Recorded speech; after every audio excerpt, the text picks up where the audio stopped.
Salam alaikum wa rahmatullahi wa barakatuh. Bienvenue sur cet épisode 5, 6, 7. Je ne sais plus, ça sera écrit dans le titre du podcast Entre deux consultes by Hafsa. Salam alaikum wa rahmatullahi wa barakatuh. Like this. To speed, sorry.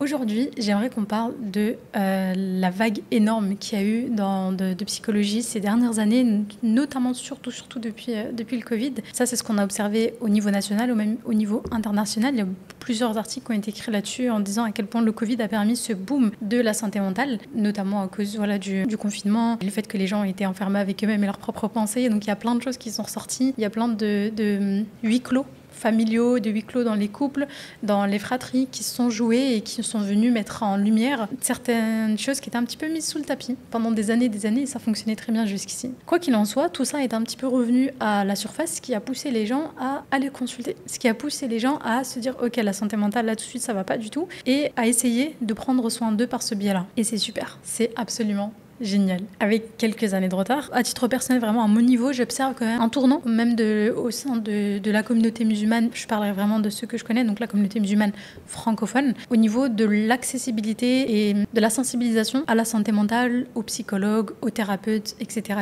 que ce soit à titre individuel, les thérapeutes de couple, les thérapeutes familiaux, c'est-à-dire ceux qui prennent tout le système, les parents, les enfants ensemble. Je pense qu'on n'y est pas encore, mais ça ferait probablement beaucoup de bien. En tout cas, il y a vraiment cette nouvelle porte qui s'est ouverte de je suis croyant, croyante, je suis d'origine arabo-musulmane, d'Afrique, d'Asie, en tout cas des pays principalement musulmans. Et j'accepte d'aller prendre soin de sa santé mentale, d'aller prendre soin de ma santé mentale. C'est pas quelque chose de facile. Je me souviens, les premières années, quand j'ai commencé à travailler avec mon cabinet, j'avais donc moi aussi un suivi avec ma psychologue, qui est toujours la même jusqu'à aujourd'hui. Et au début, j'étais pas à l'aise à l'idée de dire que j'allais voir la psy, alors que c'était moi la psy. Quand j'avais une consultation, donc pour moi, c'était moi la patiente, je disais oui, j'ai une patiente. Là, faut que j'y aille et tout, faut pas rentrer dans le bureau. Donc en fait, j'ai inversé la situation parce que c'était plus facile pour moi d'être sur le rôle du thérapeute que sur le rôle de la patiente qui est en face et parce qu'il y a ce rôle un petit peu asymétrique qui se met en place de toute manière dans toutes les relations de santé de manière générale. Quoi qu'il en soit, il y a de l'évolution. On n'y est pas encore, mais il y a de l'évolution. Et comme toute nouvelle étape sociétale, généralement, on peut se retrouver aussi avec des abus. Et à ce moment-là, il y a cette question qui m'est venue en tête de est-ce qu'on parfois, on n'est pas un petit peu en train de tout surpsychologiser, notamment avec tous les diagnostics qu'on peut avoir, qu'on peut se poser soi-même avec les autodiagnostics ou aller se faire poser du coup par d'autres professionnels de la santé. Et c'est une vraie question que je me pose. Est-ce que des fois on n'en fait pas un petit peu trop? Est-ce que des fois on n'essaie pas trop de rentrer dans une case? Est-ce que des fois on n'essaie pas trop d'avoir une étiquette? Pourquoi? Parce que ça rassure, parce qu'on peut mettre des mots sur la manière dont on se sent et on peut avoir des solutions plus concrètes de la direction à prendre. Je me souviens, j'avais un patient, il me disait j'ai regardé et mes symptômes, ça peut être soit de la dépression, soit des crises d'angoisse. Et après il m'a dit quoi? Il m'a dit franchement, j'aurais préféré que ça soit la dépression, hein, mais du coup, je pense que c'est de la crise d'angoisse. Et ça m'a fait rire parce qu'il l'a dit comme s'il avait le choix en fait. Comme s'il avait le choix, comme s'il y en avait un mieux que l'autre, comme s'il y en avait un plus stylé que l'autre. Et il m'expliquait que pour lui, la dépression était plus acceptable socialement que les crises d'angoisse, surtout quand elles étaient déclenchées par ses pensées. Dans son cas à lui, c'était pas des peurs immédiates, elles n'étaient pas non plus dysfonctionnelles, mais elles étaient vraiment poussées à l'extrême. Et il savait que c'était, entre guillemets, pas valable comme raison. Et donc pour lui, ça aurait été plus acceptable d'avoir une dépression qui a des facteurs génétiques, qui a des facteurs chimiques, qui a des facteurs neurologiques sur lesquels de toute manière, voilà, on peut pas argumenter face à ça, plutôt que de l'anxiété qui partent de ses pensées. Et donc j'ai l'impression qu'il y a cette espèce de classification, et j'en parlais une fois avec une conseillère, je lui disais à ce jour, si t'as de la dépression ou de l'anxiété, ça va. Les autres troubles, on continue quand même à te regarder un petit peu comme si c'était pas quelque chose de naturel, comme si c'était pas quelque chose de normal. Donc du coup voilà, donc ce développement massif de la psychologie qu'il y a eu ces dernières années, à peu près aux alentours de 2020 d'une manière flagrante, mais en réalité ça a commencé bien avant tout ça. Et je pense que le nombre de personnes essayant de rentrer en licence ou en master de psychologie sont bien révélateurs de ça. Je crois qu'on est passé, ça a toujours été un petit peu sélectif, mais depuis les 4-5 dernières années, c'est devenu le parcours du combattant d'obtenir un diplôme de psychologue. L'an dernier, à l'université de Strasbourg, il y avait plus de 4200 demandes pour 100 places de master. C'est vraiment, c'est quelque chose d'énorme. Et je suis encore une fois en train de me perdre dans mon sujet, qui était l'importance de comprendre ses souffrances. Donc c'est pour ça que c'est une bonne chose qu'on ait pu ouvrir cette boîte de Pandore un petit peu qui est la psychologie et pouvoir aller chercher à travailler travailler sur soi-même, à les creuser, à améliorer ses relations avec les autres, ses relations avec soi-même, comprendre certains de ses fonctionnements. Mais le danger de ça, c'est qu'après, on peut passer, ce que j'observe un petit peu sur les réseaux sociaux notamment, sur une posture un petit peu de victimisation. C'est-à-dire, certains le sont réellement, on est réellement des victimes et l'idée, c'est pas de venir nier ni ce qu'ils ont vécu, ni la douleur, ni la difficulté qu'ils ont eu à traverser ça, pas du tout. Mais il y a une posture qui peut être constructive, où on va être amené à essayer de comprendre ce qui s'est passé pour adopter une nouvelle manière d'être, pour s'en sortir, pour rebondir, pour l'éviter la prochaine fois, pour travailler sa résilience et ensuite sortir de ça. Ou les personnes qui vont être amenées, consciemment ou non, à se complaire un petit peu dans cette souffrance. Parce que clairement, il y a des patients qui viennent en thérapie, ils n'ont pas envie d'aller mieux. J'ai déjà eu des patients, et pour en parler parfois avec des consoeurs, je sais que c'est quelque chose qui se retrouve à tout niveau et chez beaucoup de gens, mais parfois on a des patientes, on creuse, on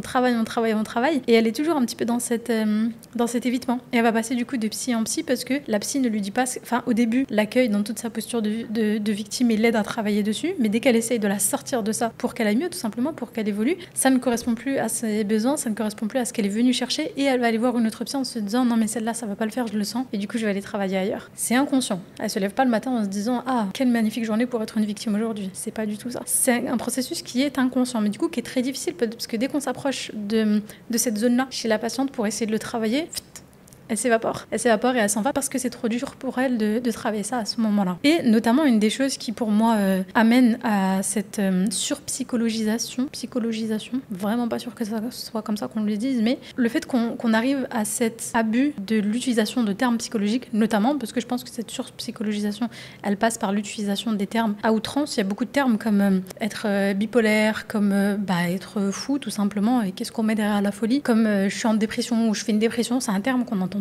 tellement ces derniers jours, notamment chez les jeunes, et quand on creuse, on n'est pas sur un épisode dépressif, on est peut-être sur un épisode de déprime, on est peut-être sur des angoisses, on est peut-être sur une baisse de morale, mais pas de là à poser le terme dépression vraiment dessus. L'utilisation du coup de ces étiquettes, vous savez, quand on dit je suis neuroatypique, ou je suis ceci, ou je suis cela, ou je suis hypersensible, ou je suis... C'est quoi les derniers que j'ai vus? En tout cas, il y a tout le temps des nouveaux termes comme ça qui sont posés. Ce que je comprends de ça, c'est que les personnes ont besoin d'avoir un cadre et surtout de comprendre ce qui leur arrive pour essayer de vivre avec ça le mieux possible et ou s'en extraire quand c'est possible. Mais la problématique, c'est que ce que j'observe, c'est qu'il y a des personnes qui vont se mettre l'étiquette et l'utiliser du coup comme un bouclier. C'est-à-dire, je ne peux pas travailler sur ma gestion des émotions parce que de toute façon, je suis hypersensible. Donc, bien sûr que je vais me mettre à pleurer dès qu'on me parle, ou que je vais m'énerver rapidement, ou que je ne suis pas capable de maintenir une relation amicale. C'est pas de ma faute, c'est parce que je suis hypersensible. Et du coup, l'utilisation de ces termes-là qui sont censés initialement aider à comprendre un fonctionnement deviennent une raison pour se complaire et pour maintenir ce fonctionnement. Il y a l'exemple de l'hypersensibilité ou les styles d'attachement. Moi, je suis un évitant, du coup, c'est normal que je sois pas investie dans ma relation avec mon épouse, ou que je réponde pas à ses besoins de la manière dont elle souhaiterait que j'y réponde. Parce que je suis un évitant, comme si ça donnait une raison, en fait. C'est la carte joker qui vient se poser. Et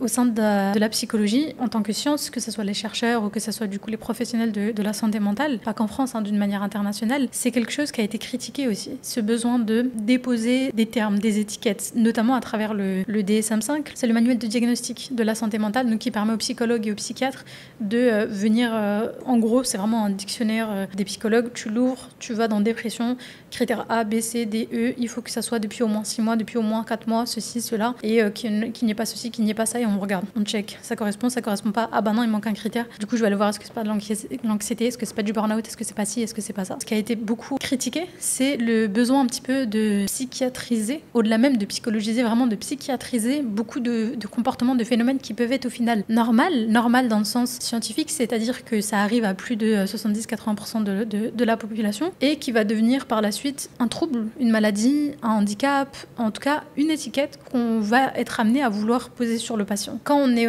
en début de sa pratique de psychologue, ça peut être très tentant de faire ça, parce que travailler avec l'être humain, en réalité, c'est dur, hein. C'est très très très très dur parce qu'il n'y a rien de plus instable que l'être humain. Et la dépression chez ma patiente A, elle aura peut-être rien à voir de ma dépression chez ma patiente B. Et je vais absolument passer à côté d'un burn-out chez mon patient C parce qu'il a mis en place des stratégies pour l'aider à compenser du coup ce burn-out-là. Ces stratégies, elles sont tellement élaborées, encore une fois inconscientes, que lui-même y croit et que moi-même j'y crois et que je me rends pas compte qu'il y a ce burn-out avant qu'il touche le fond ou qu'il se retrouve à faire une crise ou quoi que ce soit, ou qu'il décompense au bout de plusieurs mois. Et là, on se retrouve dans de la culpabilité. Pourquoi je l'ai pas vu venir? Pourquoi j'ai pas remarqué ça avant? Et donc, c'est tellement difficile, et c'est vraiment naviguer dans un endroit où on y va un petit peu au feeling, en quelque sorte, que avoir un manuel comme ça, bien carré, qui nous dit étape 1, étape 2, étape 3, étape 4, c'est très rassurant pour des psychologues débutants. Et c'est pour ça que les TCC aussi, thérapie cognitive et comportementale, sont particulièrement appréciés parce que c'est une forme de psychothérapie qui est très, pas uniquement, vraiment pas uniquement, ce sont des outils pour être ensuite dans de l'accompagnement. Mais ce que je veux dire par là, c'est voilà, c'est étape 1, 2, 3, 4.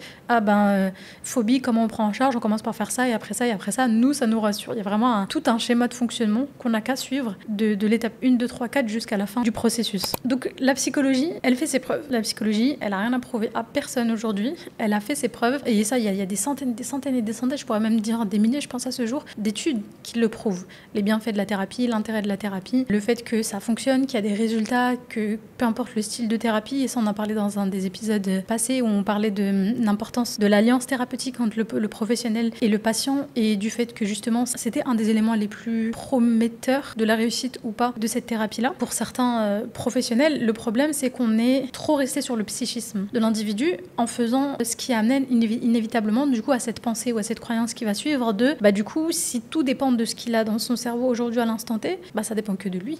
Au final, ça dépend absolument que de lui et s'il veut sortir de ça, il voudra sortir. C'est là où on va se retrouver avec un petit peu les raccourcis de certains coachs ou de certains mouvements en développement personnel. J'arrive même pas à dire le mot. Ça veut dire beaucoup.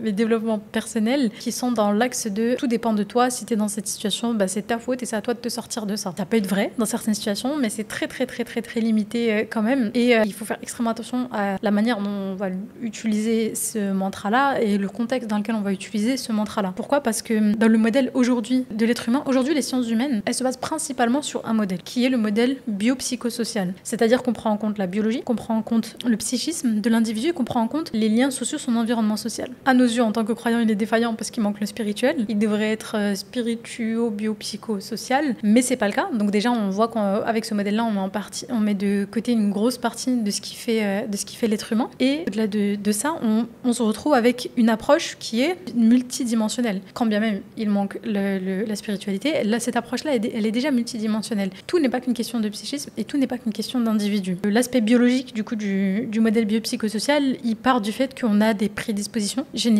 à certaines maladies, à certains troubles, déjà physiques, mais aussi maladies psychiatriques. On n'a pas tous les mêmes chances, les mêmes risques de développer une dépression, de se retrouver du coup à avoir une bipolarité ou ce genre de fonctionnement psychiatrique. On n'a pas tous les mêmes chances, on n'est pas tous égaux par rapport à ça. Donc l'influence de l'ADN, l'influence de nos prédispositions génétiques, mais aussi tout simplement des fonctionnements chimiques, des fonctionnements au niveau des neurones. L'exemple le plus parlant serait celui de la dépression, où on se retrouve avec des hormones du bonheur, des hormones de la joie qui ne sont pas produites. Donc la personne, c'est pas qu'elle veut pas, c'est qu'elle ne peut pas. Chimiquement, c'est pas produit à l'intérieur de son corps. Donc déjà, en mettant la psychologie sur un piédestal, au-delà de tout le reste, on met complètement de côté tout un aspect que la personne subit, parce qu'elle peut rien faire d'autre que subir dans ces cas-là. Et de là s'ensuit des traitements, des accompagnements, etc., etc.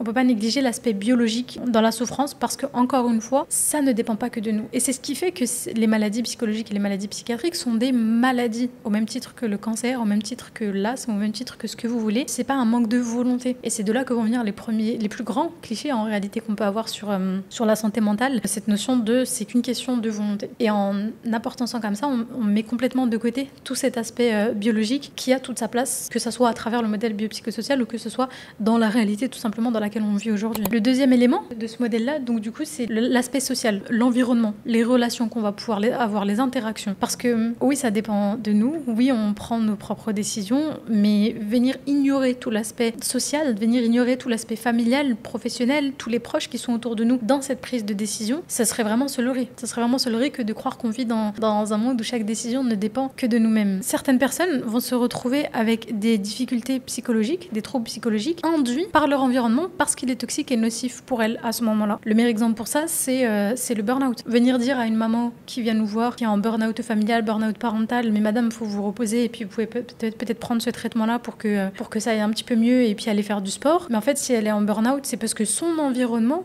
ne lui permet pas de se reposer, ce qui l'a amené à ce burn-out. Donc évidemment que ça ne dépend pas que d'elle et que ça dépend aussi de cet environnement-là. Quelqu'un qui est en train de faire des crises d'angoisse en allant au travail parce qu'il est dans un environnement professionnel qui est très toxique et qui lui met une énorme pression, ça ne dépend pas que de lui. S'il n'avait pas cet environnement-là, il n'aurait pas cet état-là. Si cette maman n'était pas dans cet environnement-là en particulier, elle n'aurait pas ce trouble-là, elle ne serait pas en train de faire du coup ce burn-out-là. Donc on ne peut pas encore une fois extraire l'environnement comme s'il n'avait pas d'impact et comme si ce n'était pas une réalité qui va venir impacter et influer sur notre psychisme. Et là, sortir la phrase de oui, mais si on veut, on peut, je crois que c'est une des phrases qui me tend le plus. Si on veut, on peut, que ça soit psychologiquement, que ça soit socialement, que ça soit biologiquement. Il n'y a rien de plus faux que cette phrase, à mon sens. Wallahu alam. Peut-être que je dis n'importe quoi, mais je pense pas. En tout cas, pour revenir à cette approche multidimensionnelle de la souffrance, on voit que oui, elle est psychologique. Oui, on a besoin d'expliquer. Oui, on a besoin de comprendre. Mais rester focus sur le psychologique, c'est donner déjà toute la responsabilité à la personne en niant l'impact que peut avoir son environnement, en niant l'impact que peut avoir sa génétique, sa biologie. Et deuxièmement, c'est peut-être lui donner trop de responsabilités. Et donc, parce que quand on dit à quelqu'un, ça dépend que de toi. En fait, il faut savoir que c'est dans les deux sens. C'est vraiment un couteau à double tranchant.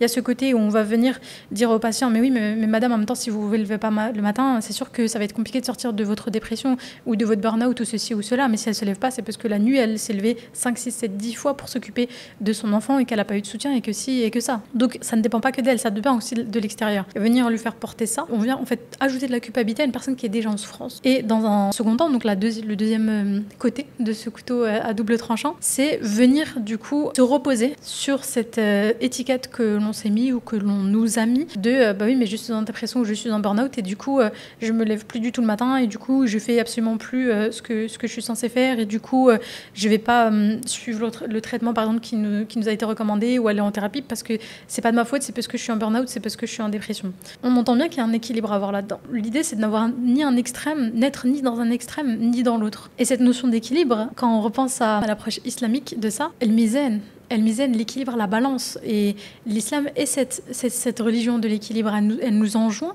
à rester sur un juste milieu, ni dans un extrême, ni dans l'autre. Quand le prophète Mohammed sallallahu alayhi wa sallam nous dit, dans ce hadith rapporté par At-Tirmidhi, ton corps a un droit sur toi, ta famille a un droit sur toi, et ton Seigneur a un droit sur toi. Et ce qu'il disait, donc il s'adressait à un compagnon qui voulait juste prier toute la nuit sans s'arrêter, qui souhaitait jeûner tout le temps, qui faisait vraiment pas attention à ses vêtements, à cette dunya en fait. Il était vraiment complètement détaché de cette dunya, mais aussi du coup de sa famille et de ses enfants et de sa femme. Et le prophète sallallahu alayhi wa sallam l'a repris en lui disant, maintenant, moi des fois je jeûne la nuit, des fois je prie la nuit, des fois je dors, des fois je jeûne, des fois je mange. Ce qu'il fait à ce moment-là, c'est qu'il l'enjoint à un équilibre. Il l'enjoint à un équilibre dans sa vie entre les efforts qu'il doit essayer de mettre en place et le fait de profiter aussi de cette dunya, de profiter de ce bas monde, de profiter du repos, de profiter de la nourriture et de profiter de son épouse, de sa famille, des plaisirs en fait en réalité de ce bas monde, tout en restant dans cette notion d'équilibre. En conclusion, est-ce qu'on n'est pas en train de tout surpsychologiser ou psychiatriser même parfois aujourd'hui dans cette société dans laquelle on est aujourd'hui? La psychologie contemporaine tend à isoler l'être humain comme étant un individu de plein pouvoir,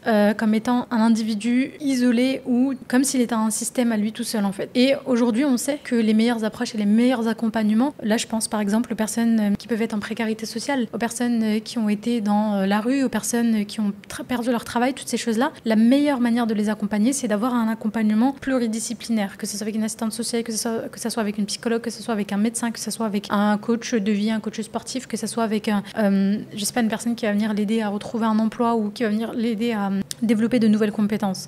Et si j'étais juste venue m'asseoir en face de lui pour lui faire des suivis thérapeutiques, il n'est pas extrait de son environnement. Donc son environnement a un impact là-dessus. Il faudra aller voir au niveau de la biologie, il faudra aller voir aussi au niveau de sa spiritualité, au niveau de son apaisement, au niveau du sens qu'il met dans sa vie, etc., etc. On peut donc dire qu'il serait dangereux, effectivement, de placer la psychologie comme la réponse à tout, comme étant le Graal qui nous permettra ou qui vous permettra aujourd'hui d'aller mieux, de trouver un apaisement et de trouver la solution complète à votre vie. La thérapie fonctionne. Encore une fois, il y a des centaines d'études qui le prouvent, mais il faut garder la psychologie à sa place, c'est-à-dire un élément parmi d'autres. La psychologie, la biologie, le social, l'environnement social dans lequel on est et notre spiritualité. C'est uniquement en travaillant sur ces 4 sphères en même temps, en ayant vraiment cette approche complètement holistique qu'on pourra aller vers un aller mieux. Voilà, j'espère que cet épisode vous a plu. Je pense que je vais m'arrêter là pour aujourd'hui. J'espère que ça a fait sens, que ça vous a parlé. N'hésitez pas à me donner votre avis en commentaire. Est-ce que vous avez l'impression, vous, aujourd'hui, qu'on surpsychologie, qu'on surpsychologise un peu trop les choses? Est-ce qu'on a tendance à un petit peu trop vite poser des diagnostics, poser des étiquettes? Qu'est-ce que vous en pensez? Et ça me ferait plaisir de pouvoir échanger avec vous là-dessus. Je vous dis à bientôt pour un nouvel épisode de Entre deux consultes by Hafsa. Et en attendant, je vous souhaite de prendre soin de vous, prendre soin de votre âme, prendre soin de vos proches. Et à bientôt. Assalamu alaikum wa rahmatullahi wa barakatuh.